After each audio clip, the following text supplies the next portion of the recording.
Today, Cooper and I worked on our social impulse control, and we worked on out. Those were our two main focuses.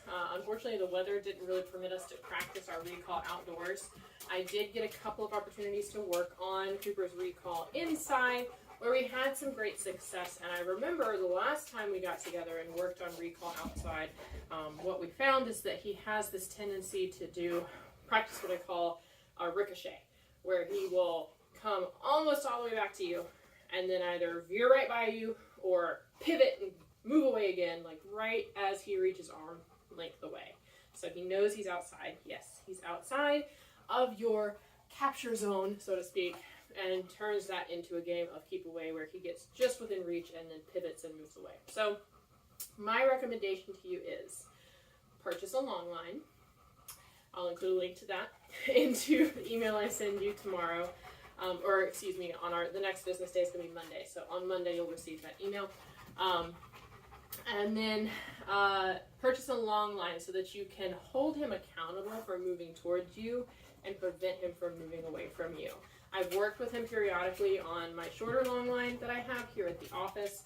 And when he realizes that he does not get the option of rebounding, he is actually much more consistent in coming back to you once you remove that as an option. In the long term, we do eventually want to fade the long line out of use. You don't want to always have him on a tether when he's in the yard, obviously. So what I like to do with dogs that do have a habit of doing this ricochet rebound game is you just purchase a handle, and I'll include a link to that too. Just a leash handle that you can clip to their collar or to a harness if you plan on them wearing a harness in the yard. And that way, once they do get within grabbing range, you can grab that handle and really hold them accountable instead of having to try and dig through his ruff, which he has lots of, to get a hold of a collar that is buried in that fluff around his neck. You have a handle ready, a tether ready for you to just get a hold of and hold onto before he makes that decision to try and rebound away from you.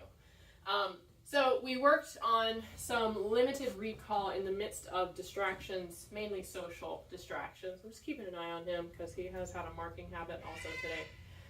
Cooper here? Cooper here? Yes, good boy. Yes, sir. Look at that beautiful recall indoors with no distractions.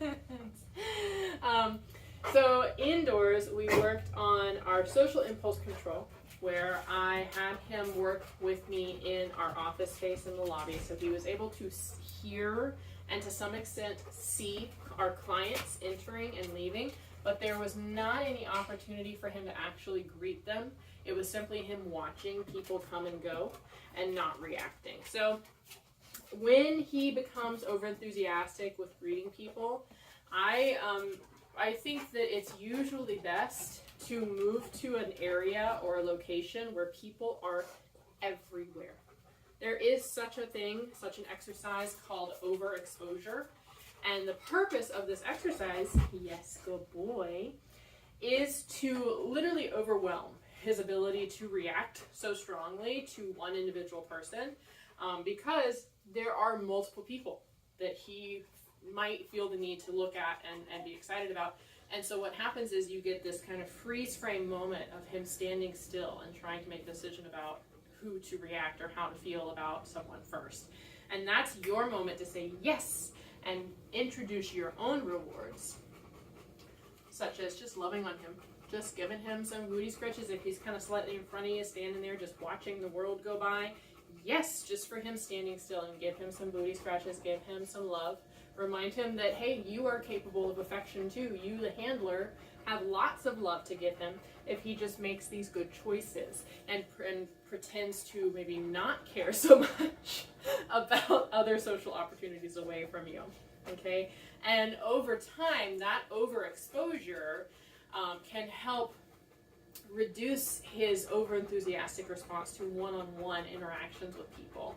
Now, keep in mind that, this is going to be environmentally sensitive. So when you take him out into public and you have these large groups of people or a large public space with a lot of moving parts and a lot of people coming and going, he's going to be a little less confident in those scenarios, and you need to take advantage of that kind of slightly lower confidence level that he has, because that's when you have the opportunity to show him which choices are the right ones and remind him, hey, I still have lots of good things to give you. I still have lots of structure and lots of direction to provide, even in these situations when you aren't so sure of yourself. And by introducing these good habits in those new environments where he's feeling a little less sure of himself, you can take them back home with you and then remind him, hey, remember when we were out in that public space and you didn't know what to do, but you made these choices and that earned you these rewards? Guess what? You can make those choices here at home too, when someone knocks on the door or when someone calls the phone to say that they're coming and you get all excited. You still have the option to come to me and look to me, and I can give you direction and give you rewards and give you cookies. Yes, good boy. Okay. In the office, he actually behaved wonderfully for our teams. I think, again, he's not quite sure why he's coming here. Most visits, he's not sure if he's coming to visit with me or if he's coming to visit with one of our doctors, Dr. Moser, Dr. Howard, Dr. Tomlin, or a technician, and has the potential to maybe get a little poke or something uncomfortable happen. So that lack of confidence actually helps us learn together, because he's more willing to seek direction from me or from his handler in those situations. So we saw really good things today. He very calmly approached each team member I introduced him to. He let them give him love. He performed a sit for them. So I saw good things there. If it's happening at home, then you need to tether him. You got to get him on that lead if you know that people are going to be coming to your house, so that you can stop him before he decides to launch. Okay. Another exercise we can introduce if Cooper continues to struggle at home is, rather than inviting him to go say hello to someone, where, you know, we have them hold a hand target down, or we give him that say hello cue and let him approach on his own, we instead keep him with us and allow the person to approach us while we keep him in a sit or a down. And they just reach down and give him a little scratch, and then they turn and walk away, and he stays in the down. So we can introduce that as an alternative if he just has gotten used to and gotten away with launching at people and throwing himself fully into those social interactions at home. Okay. Last thing we did was we worked on out today. So I'm using out. If you're trying to use drop at home, I'm having really good success with out here. So maybe that's part of the issue, is that there's a vocabulary confusion and he's hearing one word and expected to do something else. The other thing I did here is I did not use it during fetch. So if fetch is the problem, stop playing fetch for a bit and just work on this take it and then out, and then take it and then out. If you do want to play fetch, have multiple toys ready, because this is going to be unreliable in a fetch scenario. So for our tug game, Cooper, what is this? Do you want to take it? For our tug game, you're going to let him get a hold of the toy. You're going to let him have the fun with the toy. And then you're going to say out and gently pull it up and into you. Out. Yes.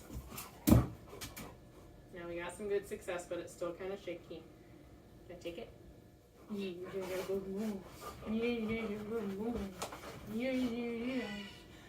out.